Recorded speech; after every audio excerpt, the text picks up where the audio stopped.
हिमाचल की कांग्रेस सरकार एक तरफ जहां बिलासपुर में 2 साल का जश्न मना रही है, वहीं भाजपा बुधवार को शिमला में राजभवन पहुंची, जहां नेता प्रतिपक्ष जयराम ठाकुर, भाजपा प्रदेश अध्यक्ष राजीव बिंदल सहित अन्य विधायकों नेताओं ने राज्यपाल शिव प्रताप शुक्ल को कांग्रेस सरकार के 2 साल के कार्यकाल का काला चिट्ठा 116 पन्नों का दस्तावेज सौंपा। दस्तावेज में मुख्यमंत्री कार्यालय शराब घोटाला, भू घोटाला, पीडब्ल्यूडी विभाग में घोटाला, मुख्यमंत्री कार्यालय पर भ्रष्टाचार के आरोप लगाए गए हैं। राज्यपाल से इसकी जांच की मांग उठाई है। भाजपा ने आरोप लगाते हुए कहा कि वर्तमान कांग्रेस सरकार का 2 वर्ष का ये कार्यकाल प्रदेश के इतिहास में काले अध्याय के रूप में जाना जाएगा, क्योंकि इस दौरान भ्रष्टाचार में आकंठ डूबी इस सुक्खू सरकार ने मित्रों को अनैतिक रूप से लाभ पहुंचाकर, फिजूल खर्ची को बढ़ावा देकर और आर्थिक कुप्रबंधन कर जहां प्रदेश को आर्थिक दिवालियापन के कगार पर खड़ा कर दिया,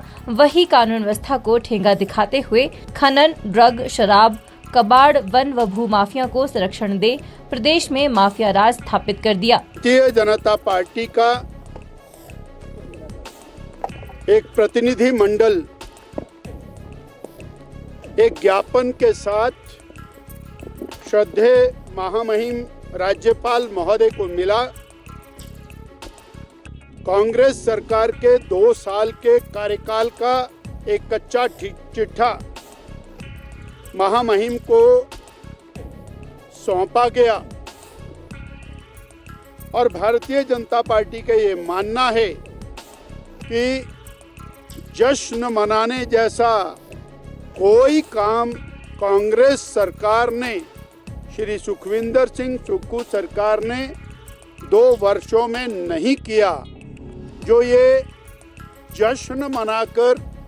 प्रदेश की जनता का समय और धन बर्बाद कर रहे हैं, इस विषय में ब्रीफिंग हमारे प्रदेश भारतीय जनता पार्टी के वरिष्ठ नेता, पूर्व मुख्यमंत्री, नेता प्रतिपक्ष आपके सामने रखी। यही नहीं, कांग्रेस की इस सरकार ने जहां जन विरोधी निर्णय लेकर प्रदेश की जनता को त्रस्त करने का काम किया, वहीं कई अजीबोगरीब फैसले लेकर प्रदेश को देश ही नहीं बल्कि पूरी दुनिया में मजाक का विषय बना दिया। हिमाचल प्रदेश भारतीय जनता पार्टी वर्तमान प्रदेश सरकार के 2 साल के कार्यकाल पूरा होने पर इस सरकार के काले कारनामों का कच्चा चिट्ठा प्रस्तुत कर रही है। आज भारतीय जनता पार्टी ने महामहिम राज्यपाल महोदय जी को मिलकर कांग्रेस सरकार के 2 वर्ष के कारनामों का कच्चा चिट्ठा इस रूप में एक दस्तावेज प्रस्तुत किया है और जिसमें जो भ्रष्टाचार से संबंधित जो आरोप हैं और उसके अलावा जो हिमाचल प्रदेश में जन विरोधी फैसले उन्होंने लिए हैं, उन सब की तथ्य के साथ जानकारी भी उपलब्ध कराई है और पर्टिकुलरली जो भ्रष्टाचार के मामले को लेकर के दस्तावेज जो हमने दिए हैं, उनको डॉक्यूमेंट के साथ भी हमने जो है वो सप्लीमेंट किया हुआ है। सबसे बड़ी बात है कि हिमाचल प्रदेश में 2 साल की कार्यकाल की सरकार कांग्रेस पार्टी की जो चली, जिस प्रकार से भ्रष्टाचार को हिमाचल प्रदेश में संरक्षण दिया गया, आज तक के इतिहास में मुझे लगता है कि किसी सरकार में 2 साल के कार्यकाल में ऐसी स्थिति नहीं थी। और अगर संरक्षण की, अगर भ्रष्टाचार की अगर बात कहते हैं, तो सबसे बड़ी बात यह है कि वो संरक्षण मुख्यमंत्री के कार्यालय से ही मिल रहा है। आपने देखा कि एक पत्र वायरल हुआ था एक हाइड्रो प्रोजेक्ट के सिलसिले में, और जिसमें 25 करोड़ रुपए के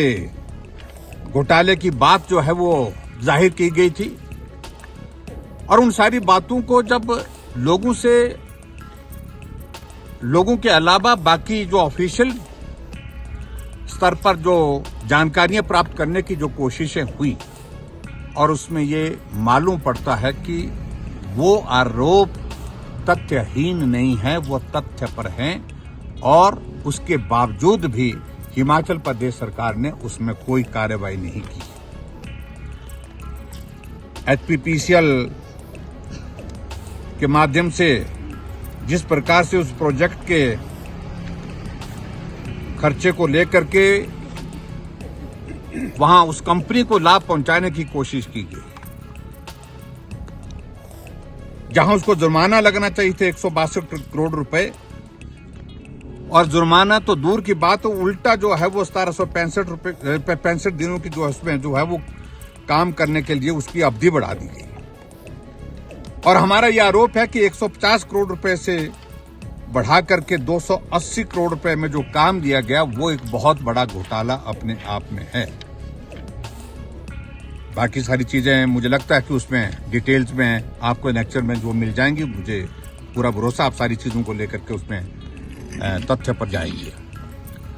और दूसरी बात, जिस बात को लेकर के हिमाचल प्रदेश की सरकार बहुत बड़ी बात कह रही है कि हमने रेवेन्यू जनरेट किया,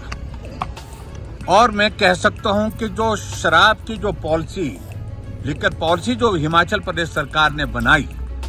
उस पॉलिसी में बहुत बड़ा घपला है। उस पॉलिसी के माध्यम से बड़े बड़े यूनिट्स को लाभ देने के लिए प्रयत्न किए गए, प्रयास किए गए, और कांग्रेस पार्टी के बड़े वरिष्ठ लोग जो है शराब माफिया के साथ मिल करके सारे उस पॉलिसी के माध्यम से भी बहुत बड़ा घोटाला किए हुए हैं। और उसके अलावा अभी तक भी शराब माफिया के ऊपर जो लगाम लगाने की आवश्यकता थी उसको लगाने में पूरी तरह से विफल हुए हैं, ये भी हमारा आरोप है। और विशेष तौर से मैं बिलासपुर की अगर मैं जिक्र करूंगा, आपको डॉक्यूमेंट के साथ उसकी डिटेल मिल जाएगी। रात के अंधेरे में ब्रिड्ज उसमें डाली गई, ये भी एक जांच का विषय बनता है। और उसके अलावा जो भूमाफिया के संदर्भ में मैं ये जरूर कहना चाहूंगा, कांग्रेस पार्टी के एक बड़े नेता के नजदीकी आदमी जो आज सरकार में हैं, मुख्यमंत्री हैं, अजय कुमार, राजेंद्र राणा, प्रभात चंद और महेश्वर सिंह 70 कनाल जमीन 2,60,000 रुपए में लेते हैं। और उसके बाद वहां के तहसीलदार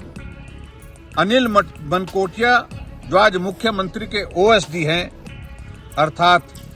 जो संरक्षण उनको सारा चीज को दे करके दे रहे हैं, दिसंबर 2023 में मुख्यमंत्री जी ने 70 कनाल जमीन तीनों चेहतों से हिमाचल प्रदेश पथ परिवहन निगम के लिए जो है 6,72,61,266 रुपए, यानी कि 400 गुना ज्यादा दाम के हिसाब से उसको खरीदा गया। ये 400% जो है, प्रतिशत जो है, इंक्रीज के साथ उस जमीन को दिया गया। ये सीधा भ्रष्टाचार को संरक्षण देने वाली बात है, और मैं कह सकता हूं ये मुख्यमंत्री कार्यालय के बिना ये संभव नहीं था। और उसी तरह से मैं आगे बढ़कर के मैं बात कहूं, हिमाचल प्रदेश में खनन माफिया की अगर बात करें, मुझे सिर्फ इतना ही कहना है कि जब हिमाचल प्रदेश में त्रासदी आई तो पूरे हिमाचल प्रदेश के क्रशर बंद कर दिए गए, लेकिन एक क्रशर चलता रहा, और जो एक क्रशर चलता रहा वो चर्चा का विषय भी बना। वो क्रशर किसका है? बड़े आदमी का है, बड़े आदमी के नजदीक का है। और ऐसे में आज वो क्रशर जो है वो जांच के दायरे में इस कदर आ गया है कि ईडी की वहां पर रेड होने के बाद वो उनकी गिरफ्तारी भी हुई है।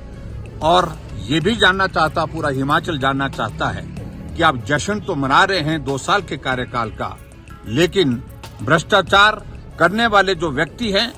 वो बड़े नेता की गाड़ी में बैठ करके घूमते हैं, बड़े नेताओं के साथ मिल करके जो है वो सारे कार्यक्रमों का हिस्सा बनते हैं। तो इसलिए ये भी एक बहुत गंभीर आरोप है, और इस बात को लेकर के भी हम अपनी बात आज महामहिम राज्यपाल महोदय जी के समक्ष कहे हैं। हिमाचल न्यूज 24/7 के लिए शिमला से हरदेव कुमार के साथ सपना शर्मा की रिपोर्ट।